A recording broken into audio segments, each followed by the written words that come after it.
Merry Christmas untuk ibu-ibu yang ada di Johor Bahru. Puji Tuhan, saat ini saya pun kembali akan menyampaikan renungan. Terima kasih untuk Sister Sally yang sudah mempercayakan saya untuk membawakan renungan Natal ini ya. Puji Tuhan, kalau Natal ibu-ibu semuanya pasti sudah happy ya. Walaupun pandemi nggak bisa kemana-mana, lockdown ya. Tapi kita bisa bersama-sama dengan keluarga kita, bahkan jemaat-jemaat. Saya lihat Sister Sally juga sudah bikin cookies ya, bikin cupcake yang begitu banyak bersama ibu-ibu, begitu happy ya. Namanya juga Christmas ya, very happy, all sweet thing is come out ya. Jadi saat ini pun saya mau membagikan satu tema tentang berkat Tuhan. Berkat Tuhan di dalam Lukas 1 ayat 35 sampai 45. Saya mau bacakan bersama dengan ibu-ibu sekalian. Lukas pasal 1 ayat 35 sampai 45.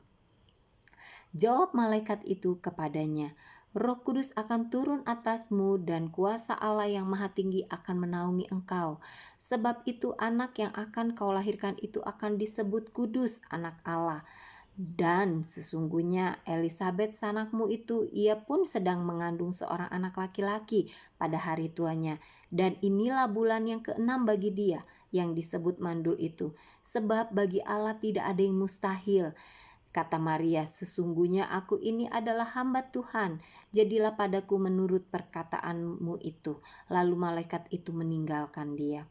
Beberapa waktu kemudian berangkatlah Maria dan langsung berjalan ke pegunungan menuju sebuah kota di Yehuda. Di situ ia masuk ke rumah Zakaria dan memberi salam kepada Elisabet. Dan ketika Elisabet mendengar salam Maria, melonjaklah anak yang di dalam rahimnya, dan Elisabet pun penuh dengan Roh Kudus. Siapakah aku ini sampai ibu Tuhanku datang mengunjungi aku? Sebab sesungguhnya ketika salammu sampai kepada telingaku, anak yang di dalam rahimku melonjak kegirangan, dan berbahagialah ia yang telah percaya, sebab apa yang dikatakan kepadanya dari Tuhan akan terlaksana. Puji Tuhan, saya baca sampai di situ firman Tuhan. Dikatakan dari ayat 35 sampai 45 ini ada dua wanita di dalam Alkitab, yaitu Maria dan Elisabet. Kita mau belajar dari dua wanita yang luar biasa. Mereka sangat berperan ya di dalam Natal ya, di dalam Christmas, di dalam kelahiran Yesus. Dua wanita ini sangat berperan, yaitu khususnya Maria dan Elisabet. Nah, Maria semua tahu adalah ibu Yesus, dan Elisabet adalah saudara dari Maria. Dan juga dia di tahun yang sama dia melahirkan seorang anak yang berbeda umur dengan Yesus 6 bulan. Ya, jadi anak dari Elisabet terlebih dahulu lahir, yaitu Yohanes Pembaptis, dan juga Yesus lahir 6 bulan kemudian. Jadi Yesus dan Yohanes Pembaptis bedanya berapa? 6 bulan ya. Nanti kalau ada kuis Alkitab, ibu-ibu sudah bisa menjawab. Puji Tuhan, kita mau lihat situasi yang dialami oleh Maria dan Elisabet berbeda, tapi mereka sama-sama menerima kandungan yang luar biasa, ajaib, mujizat ya. Saya katakan kandungan itu adalah berkat Tuhan, karena tidak semua orang mau punya anak bisa dong mengandung, tetapi saya katakan kandungan itu adalah berkat Tuhan yang dikatakan nanti akan saya jelaskan selanjutnya. Puji Tuhan, kita lihat situasi bagaimana berkat Tuhan bisa mengalir di dalam dua wanita dalam situasi yang berbeda. Jadi situasi kondisi kita mungkin kita pikir, oh mungkin kalau akunya miskin, akunya bagaimana baru Tuhan tergerak untuk memberkati aku, berkat Tuhan baru tercurah. Atau saya harus buat apa sehingga Tuhannya baru mau memberkati aku. Coba kita lihat, apakah situasi kita menentukan berkat Tuhan? Keadaan dan kondisi kita menentukan berkat Tuhan? Kita lihat Maria dan Elisabet, mereka beda kondisi, tetapi mereka menerima berkat Tuhan. Lihat, circumstance itu artinya adalah situasi, kondisi, keadaan yang terjadi ya. Maria Maria belum menikah, Maria masih muda, belum berpikir tentang punya anak. Ya, karena kan dia belum menikah, dia belum punya suami, pasti dia belum pernah berpikir, nantilah setelah menikah baru punya anak. Tapi dia masih muda, baru tunangan ya. Dan juga Elizabeth beda situasinya dengan Maria. Sudah menikah, sudah tua, sudah lanjut umurnya, dan dia sangat mengingini seorang anak.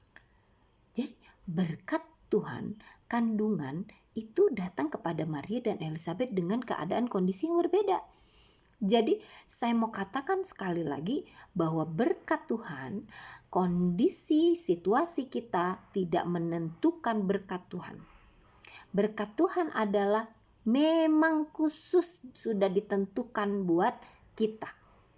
Itu makanya saya mau selalu katakan kepada anak-anak Tuhan, kepada orang-orang percaya, bahkan kepada teman-teman yang tidak satu iman, saya katakan bahwa berkat Tuhan tidak pernah salah alamat. Ya, berkat Tuhan tidak tergantung kepada kita. Berkat Tuhan sudah ditentukan. Tidak pernah salah alamat, ya. Berkat Tuhan tidak pernah salah alamat. Mau kepada Maria, mau kepada Maria atau kepada Elizabeth dengan situasi yang berbeda, berkat Tuhan bisa mengalir. Jadi, mari kita jangan menganggap bahwa saya harus seperti apa baru berkat Tuhan mengalir. Atau Tuhan pilih kasih, Tuhan lebih sayang kepada dia daripada kepada saya. Enggak, Tuhan gak pernah salah. Ya, berkat Tuhan pun tidak pernah salah alamat. Mari kita lihat berkat Tuhan seperti tema tadi, kandungan adalah berkat Tuhan. Ya, berkat Tuhan terjadi di dalam tubuh seorang wanita yang lemah. Ya, saya katakan berkat Tuhan tidak tergantung kondisi kita, atau Tuhan memberkati orang-orang yang kuat saja, orang-orang yang hebat saja. Tidak, Tuhan memberkati juga kepada orang yang lemah, seperti Maria dan juga Elizabeth.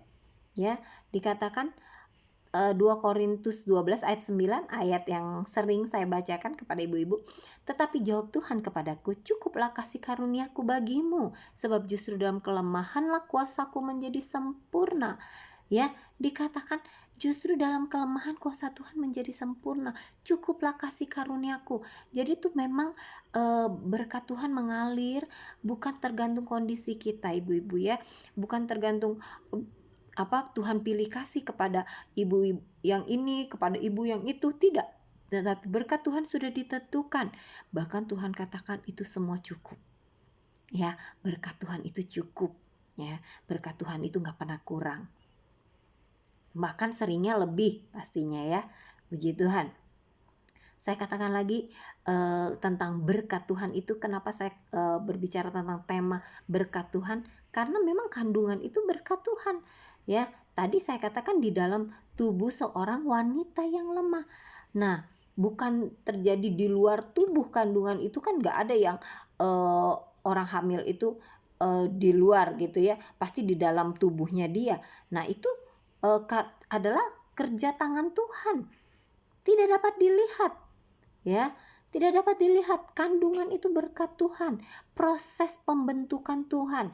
Jadi seperti kandungan di dalam seorang ibu, seorang bayi yang ada di dalam kandungan seorang rahim ibu, itu adalah bentuk prosesnya Tuhan. Karena tidak ada seorang ibu pun bisa pasang mata anaknya ya, kasih telinga ke anaknya yang masih baby ya.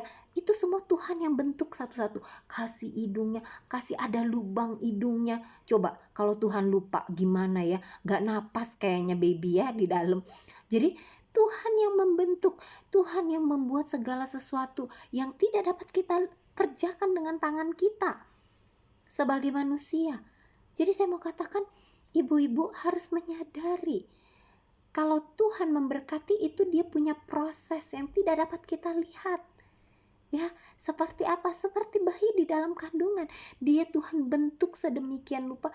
Ya, kalau saya mau katakan tidak kelihatan sampai manusia mau lihat, dia berusaha untuk lihat, seperti ibu-ibu yang sedang hamil sama dibawa ke klinik ya, di scan ya, di USG ya, kalau bahasa Indonesia USG itu dilihat pakai ada cairan ditaruh di perutnya supaya bisa lihat babynya gitu ya. Sekarang ada yang 4 dimensi ya, 4D, itu bisa lihat ada pipinya, ada matanya, tapi nggak bisa lihat dengan jelas. Dan mamanya juga sebagai seorang ibu nggak bisa membentuk, aku pengen buat anak aku hidungnya mancung kayak bule gitu ya, atau matanya besar gitu ya, atau saya mau rambutnya yang keriting atau yang lurus. Nah, tidak bisa. Itu semua prosesnya Tuhan. Demikian dengan berkatnya Tuhan. Berkat Tuhan adalah proses bagaimana Tuhan sedang menyediakannya buat saya dan saudara. Kepada ibu-ibu sekalian. Jadi kita nggak bisa bilang, ini kali ya gara-gara si suamiku kali ya nggak mau ngelakukan apa yang Tuhan kehendaki. Suka buat ini, suamiku buat ini, buat itu. Makanya keluarga aku nggak diberkati. Jangan salahkan orang lain ya. Berkat Tuhan itu ada prosesnya. Dan Tuhan tidak pernah salah alamat, saya katakan tadi. Itu kita butuh apa? Iman. Karena semua proses pembentukan Tuhan untuk memberkati kita itu perlu iman. Kenapa dikatakan iman? Iman adalah dasar dari segala sesuatu yang kita harapkan dan bukti dari segala sesuatu yang tidak kita lihat. Nah, itu seperti seorang baby di dalam kandungan. Dia ada di dalam kandungan, dia menjadi satu dasar untuk seorang ibu dapat terus bertahan. Dia tahu dia makan, itu babynya makan, walaupun dia nggak lihat babynya sedang ngunyah gitu ya, tapi waktu ibu-ibu makan, itu babynya juga makan. Jadi itu satu iman ya, iman, tapi dia tidak bisa lihat, tetapi ada bukti yang tidak bisa dilihat, tetapi dan juga menjadi sesuatu dasar yang diharapkan. Jadi waktu saya hamil juga ya, saya cerita kepada ibu-ibu, waktu saya hamil, saya belum tahu di dalam kandungan saya itu girl or boy. Saya berdoa, Tuhan, anak pertama ini I need a girl ya. Saya perlu girl, saya perlu teman, dan saya perlu yang anak pertama ini, Tuhan, saya perlu girl. Dan juga saya mau, Tuhan, ini anak nanti miripnya kepada papanya. Mirip kepada papanya. Ya. Dan seperti yang ibu-ibu sudah pernah ketemu dengan anak saya yang pertama, itu doa saya ya. Dan memang dia bule ya, mukanya ini ya seperti suami saya ya, dan badannya juga ikut suami saya tinggi. Dia girl ya. Anak kedua saya boy, anak ketiga saya boy, tetapi anak pertama saya girl, seperti yang saya doakan. Jadi apa yang ibu-ibu doakan untuk berkat Tuhan itu sebutkan. Walaupun kita belum lihat, tapi itu adalah dasar dari sesuatu yang kita harapkan. Itu adalah bukti dari segala sesuatu yang kita tidak lihat. Jadi kita imani, kita doakan. Ya, puji Tuhan. Itu adalah berkat Tuhan. Ya, maka saya katakan kandungan adalah berkat Tuhan. Nah, kandungan itu bukan sesuatu yang dilakukan oleh manusia, tetapi itu adalah heavenly gift ya. Nggak bisa diatur sama kita ya, tetapi itu adalah berkat Tuhan, heavenly gift ya. Saya katakan berkat Tuhanlah yang menjadikan kaya, berkat Tuhanlah yang menjadikan kita kaya. Susah payah tidak akan menambahinya. Jadi bukan karena kita sudah berusaha, kita sudah melakukan ini, melakukan itu, itulah cara kita untuk mendapatkan berkat Tuhan. Kita sudah overtime, kita sudah korbankan ini, korbankan itu, kita nuntut sama Tuhan, Tuhan, aku mau dapat ini. Nggak bisa ya. Jadi berkat Tuhan itu ya sudah berkat Tuhan, nggak ada nambahin lagi kesusahan-kesusahan yang lain ya. Saya percaya kalau ibu-ibu berdoa dengan sungguh, membawa suami dan anak-anak berdoa dengan sungguh, disitulah yang dikatakan berkat Tuhan. Berkat Tuhan yang menjadikan kaya. Jadi kaya apa? Banyak uang, bukan itu saja. Apa yang dikatakan tadi lewat cerita Maria dan Elizabeth bertemu, dikatakan waktu mendengar salam, bayi yang ada di janin Elizabeth melonjak kegirangan, happy. Jadi salam itu menjadikan sesuatu berkat, sukacita. Jadi berkat Tuhan itulah yang menjadikan happy, sukacita, joy, kesukaan. Itu berkat Tuhan yang tidak dapat dibayar. Jadi bukan dengan usaha kita ya, bukan dengan kita bisa bekerja sampai overtime, gak pergi kebaktian terus kita dapat sukacita yang besar. Gak bisa. Kesehatan, apalagi sekarang ya, pandemi itu membuktikan sekali bagaimana kesehatan itu berkat Tuhan yang luar biasa. Karena apa? Tidak seorang pun dapat menghindar dari virus. Virus it's unseen, kita gak bisa lihat virus itu, tetapi virus itulah yang menjadi satu bukti bahwa Tuhan menjaga kita. Kenapa saya katakan seperti itu? Karena kalau ibu-ibu sekarang sehat, Tuhan yang jaga ibu-ibu sekalian. Perlindungan Tuhan. Ya, bukan susah payah kita untuk dapat melindungi kita tetap sehat. Belum tentu. Tetapi itu adalah berkat Tuhan. Puji Tuhan. Puji Tuhan. Dan saat ini ibu-ibu, kita mau belajar ya. Sebenarnya ada sesuatu yang dilakukan oleh Maria dan Elizabeth sehingga berkat Tuhan itu mengalir dalam kehidupannya. Bisa jadi bukan Maria menjadi ibu Yesus, mungkin orang lain. Mungkin namanya siapa? Stephanie, mungkin namanya Kristal ya yang menjadi ibunya Yesus. Apa yang membuat Maria mendapat kasih karunia Tuhan menjadi ibu Yesus? Kita lihat respon dari Maria saat mendengar kabar daripada malaikat Tuhan. Apa responnya? Kita baca di Lukas 1 ayat 38. Kata Maria, "Sesungguhnya aku ini adalah hamba Tuhan. Jadilah padaku menurut perkataanmu itu." Lalu malaikat itu meninggalkan dia. Itu yang dilakukan oleh Maria, sehingga dia menjadi ibu Yesus dan menerima berkat kandungan Roh Kudus yang melahirkan seorang anak, yaitu anak Allah. Ya, itu jawabannya, sehingga benar-benarlah terjadi mujizat Tuhan itu, berkat Tuhan. Dan Elizabeth, kita lihat Elizabeth di kondisi yang berbeda, tetapi dia dapat menerima berkat kandungan di masa tuanya. Kita lihat apa yang dikatakannya. Dia tidak ragu, tidak bimbang, tetapi dia percaya. Di Lukas 1 ayat 45. Berbahagialah ia yang telah percaya, sebab apa yang dikatakan kepadanya dari Tuhan akan terlaksana. Itu yang diimani, itu yang dipercaya oleh Elizabeth. Bahkan dikatakan itu adalah yang orang-orang yang berbahagia. Karena apa? Dia percaya kepada perkataan Tuhan dan itu terlaksana, itu terjadi. Puji Tuhan. Di sini di kedua ayat ini yang menjadi satu titik fokus kita pada saat ini di dalam firman Tuhan, di dalam renungan ini, saya mau katakan bahwa Maria dia menurut perkataan Tuhan, itu terjadi dalam kehidupannya. Elizabeth dia tidak ragu, dia percaya kepada perkataan Tuhan dan itu terlaksana di dalam kehidupannya. Berarti ada poin apa di sini?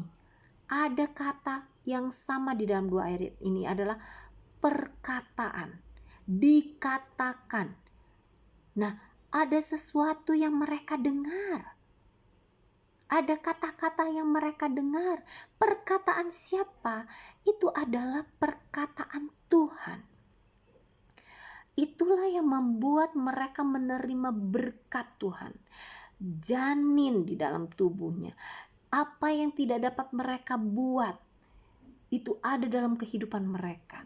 Mereka bisa mendapatkan berkat Tuhan itu dengan apa? Mendengar perkataan. Mulai dari mendengar perkataan itu. Perkataan siapa? Bukan perkataan tetangga, bukan perkataan dari orang-orang tua-tua yang mengatakan tentang sesuatu yang tentang adat istiadat, atau tentang media-media berkata-kata tentang sesuatu yang negatif. Mereka bukan mendengar perkataan orang lain, mereka mendengar perkataan Tuhan. Maria dan Elizabeth mendengar perkataan Tuhan sehingga mereka menerima berkat itu. Berkat dalam kehidupan mereka secara pribadi. Ya, saya pertama katakan secara pribadi. Bukan kepada keluarga terlebih dahulu, kepada pribadi mereka. Kenapa? Karena itu terjadi di dalam kandungan Maria dan Elizabeth. Berkat Tuhan itu di dalam pribadi kita ibu-ibu saat apa? Kita mau mendengar perkataan Tuhan. Alangkah lebih ajaib lagi kalau kita mau berbuat. Kita baca di Matius 7 ayat 24. Karena itu semua orang yang mendengar perkataan-perkataanku ini dan melakukannya akan menjadi seperti orang bijaksana yang membangun rumahnya di atas batu. Ibu-ibu perhatikan, seperti orang bijaksana, ya, di dalam Amsal 31 juga dikatakan bahwa bagaimana menjadi istri yang bijaksana. Salah satunya ini, mendengar perkataan-perkataanku. Ya, kita apa? Seperti orang bijaksana yang membangun rumahnya di atas batu. Tadi berkat Tuhan saat Maria dan Elizabeth mendengar perkataan Tuhan, itu berkat Tuhan pertama saya katakan terjadi kepada mereka sendiri. Karena apa? Berkat itu ada di dalam rahim, di dalam tubuhnya sendiri. Jadi kalau kita mendengar perkataan Tuhan, itu menjadi berkat bagi diri kita sendiri. Tetapi alangkah lebih dahsyatnya lagi kalau kita melakukannya. Kita seperti orang bijaksana yang membangun rumahnya di atas batu. Jadi kalau kita mau membangun rumah tangga kita itu kuat, kokoh, itu kita harus apa? Melakukan perkataan Tuhan yang sudah kita dengar. Firman Tuhan yang sudah kita dengar, tidak hanya dengar tetapi harus kita lakukan. Harus kita lakukan supaya apa? Sungguh benar firman Tuhan katakan, rumah tangga kita dibangun di atas batu yang tetap kuat, kokoh. Ya, batu karang yang teguh. Ya, firman. Semua orang yang mendengar perkataan-perkataanku, mari kita ajak suami kita, anak-anak kita selalu mendengarkan perkataan Tuhan. Bawa ke gereja, baca firman Tuhan di rumah bersama-sama. Dan juga share setiap firman Tuhan yang sudah kita dengar, supaya mereka juga mendengarkan perkataan Tuhan. Bahkan kita mau mengajak mereka melakukannya. Ya, puji Tuhan, ini menjadi satu pokok dari firman Tuhan renungan kita pada hari ini. Dan saya mau mengambil kesimpulan di dalam firman Tuhan. Bagaimana Maria dan Elizabeth bisa menjadi wanita yang menerima mujizat berkat Tuhan itu. Mereka bersikap seperti seorang hamba dan sikap percaya yang tanpa ragu seperti Elizabeth. Ya, sikap Maria seperti hamba, kita lihat seperti hamba. Seperti apa sih hamba itu? Contoh yang tidak asing lagi yaitu Yesus. Dia melakukan perkataan dari Tuhan, perkataan dari Bapanya di surga. Dia berkorban dan dia memikul dosa umat manusia di kayu salib. Jadi dia melakukan perkataan Bapanya sampai di kayu salib, sampai mati. Seperti itulah kita harus melakukan firman Tuhan dari kita hidup sampai kita mati. Kita udah gak memikirkan diri sendiri lagi, tidak egois lagi, melainkan kita melakukan apa yang Tuhan kita mau, dan kita terima upah dari Tuhan kita ya. Kalau kita melakukan, seorang hamba melakukan apa yang dikatakan oleh Tuannya akan memberikan upah. Bahkan seorang hamba sudah tidak memikirkan dirinya sendiri. Puji Tuhan. Dan juga dikatakan Elisabet percaya sungguh. Dan seperti itulah iman seorang Abraham, seorang bapak orang percaya, orang beriman. Dia melakukan apa yang disuruh oleh Tuhan, meskipun dia harus keluar dari tanah kelahirannya, dia harus pergi ke tempat yang dia nggak tahu kemana, dan dia harus mengorbankan anaknya yang tunggal ya, Ishak. Tetapi dikatakan di sana apa? Dia melakukannya, dia percaya.